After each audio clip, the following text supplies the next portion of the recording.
रायजादा, ऐसा वजनदार नाम मानो इंडिया की टॉप बिजनेसमैन फैमिलीज में से किसी एक का वारिस हो। मगर हम जिस अहान रायजादा की बात कर रहे हैं उसके कतरे कतरे से बेबसी झांक रही है। अहान एक करोड़पति बिजनेस फैमिली का दामाद तो जरूर है, मगर उसकी हालत पर घर के नौकर भी कहते हैं, कुछ पैसे चाहिए तो बता देना, तुम्हारी गरीबी देखी नहीं जाती।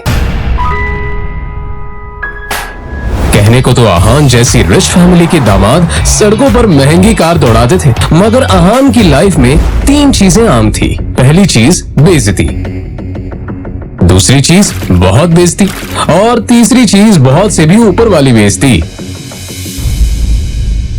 और हाँ, कभी कभी वो किसी रईस को जब अपनी बीवी को एक महंगे होटल में खाना खिलाते देखता था तो वो खुद से कहता था, एक दिन अपना भी टाइम आएगा जब मैं महंगे सूट में ऐसी किसी महंगे होटल में अपनी बीवी शनाया को दर्शन के साथ खाना खिलाऊंगा। जब वो मेरे सीने से लग के एक रोमांटिक डुएट में मेरे साथ रोमांटिक कैंडल लाइट डांस करेगी ना तो वहां बैठे सारे रईसजादों के सीने पर सांप लौटेंगे।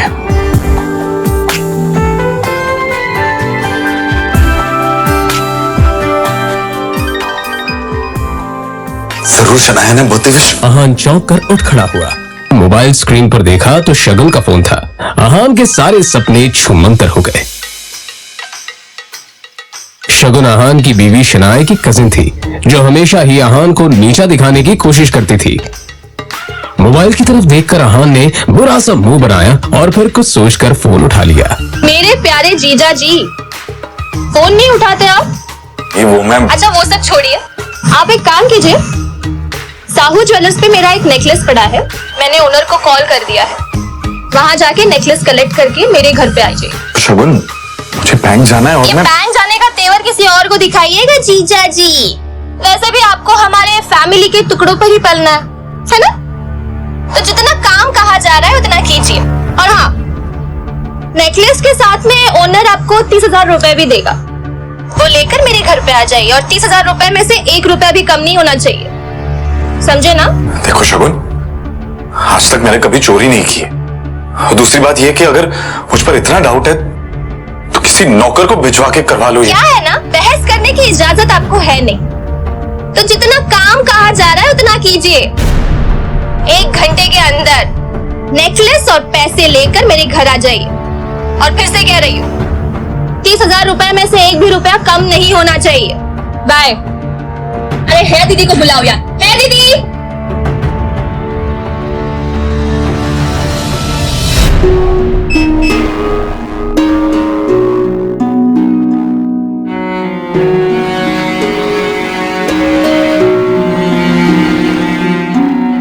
जल्द ही अहान फ्रेश होकर बाथरूम से बाहर आया और जल्दबाजी में अपनी अलमारी की तरफ बढ़ा जिसमें 2 जोड़ी पुराने कपड़े रखे थे। उनमें से जो सबसे साफ कपड़ा था अहान ने उसे पहनने के लिए चुना।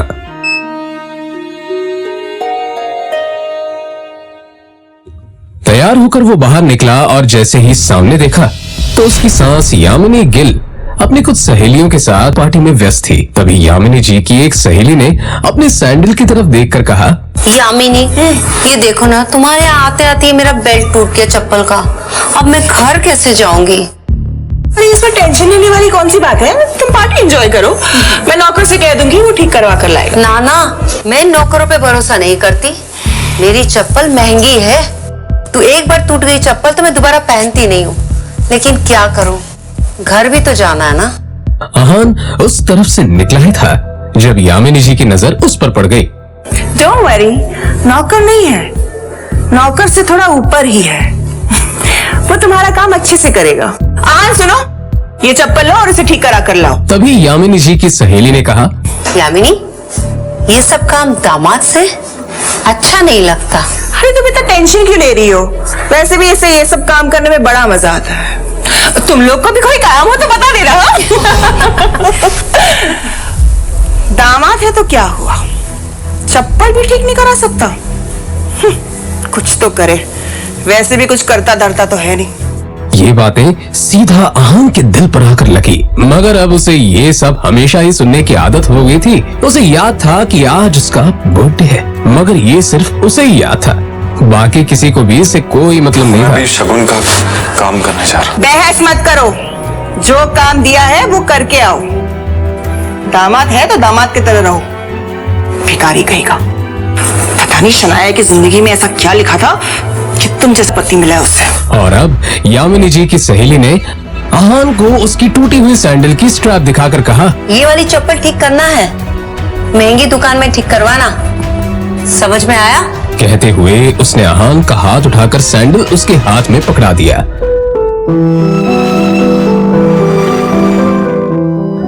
ना चाहते हुए भी अहान को यह काम करना ही पड़ रहा था।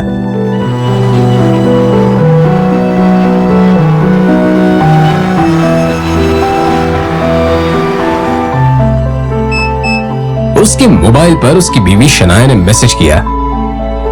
ये मैसेज पढ़ते ही अहान के होठों पर एक स्माइल आ गई और उसकी पूरे दिन की टेंशन जैसे गायब ही हो गई। आज पहली बार शनाया ने उसे ऑफिस बुलाया था। एक वही तो थी उसकी जिंदगी में जिसकी मुस्कुराहट देखकर वो खुद को जिंदा रखता था। शनाया का चेहरा देखे बिना अहान को चैन नहीं मिलता था, और उसके बस में होता तो शनाया की हर एक खुशी के लिए खुद को लाखों बार कुर्बान कर देता। रास्ते में अहान को एक फूलों की दुकान मिली।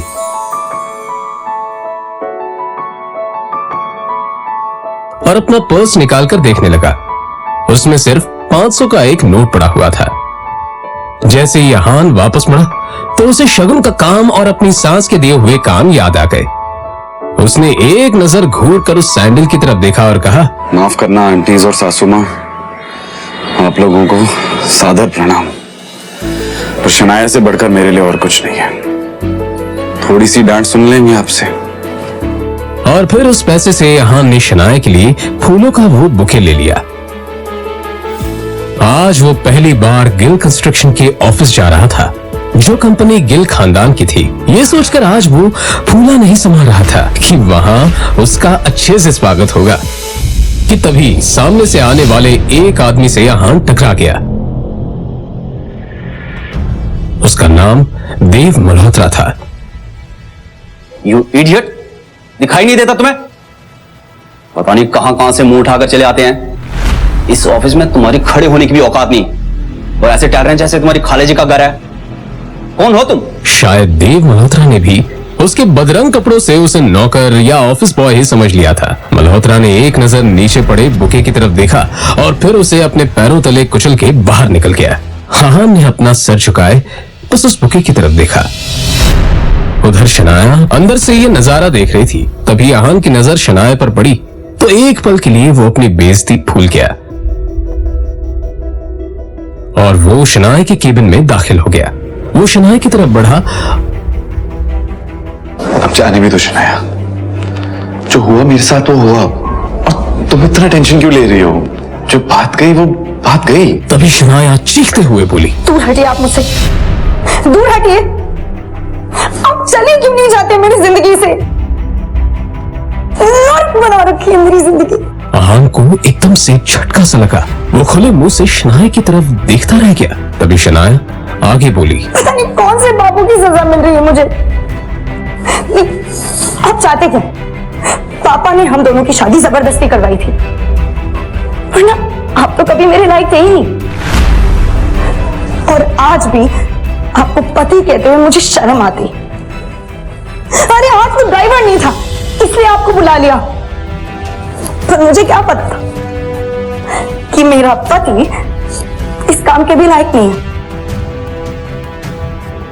यहां आकर आपने मेरे सबसे पुराने क्लाइंट मिस्टर मल्होत्रा को नाराज कर दिया है। अब कैसे होगा काम मेरा?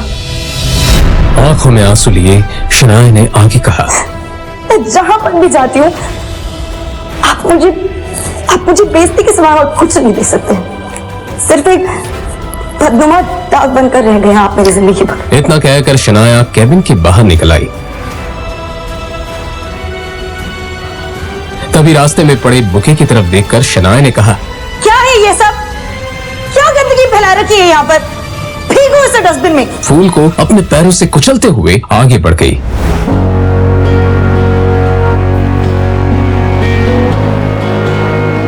मल्होत्रा अपनी कार में बैठा पहले से शनाया का इंतजार कर रहा था। फिर आहान के सामने ही शनाया अपने क्लाइंट मल्होत्रा की कार में बैठी और बिजनेस के सिलसिले में वहीं से जा चुकी थी। तभी आहान के सामने काली रंग की कार आकर रुकी, जिसमें से एक अधेड़ उम्र का शख्स बाहर निकला। आहान उसे देखते ही चौंक गया, क्योंकि उसकी यहाँ आने की उम्मीद आहान को बिल्कुल नहीं थी। वो आदमी आहान के सामने आकर बोला, यंग मास्टर एशिया की सबसे अमीर कंपनी है और रायजादा ग्रुप के अरबों रुपए का बिजनेस एम्पायर आपका इंतजार कर रहा है। वक्त आ गया है कि आप आकर अपना बिजनेस संभाल लें। आखिर कौन है ये आदमी? आहान के साथ शनाया के इस बर्ताव का कारण क्या है? क्या है आहान की कहानी? जानने के लिए बने रहिए इस कहानी के साथ, सिर्फ और सिर्फ पॉकेट FM ऐप पर।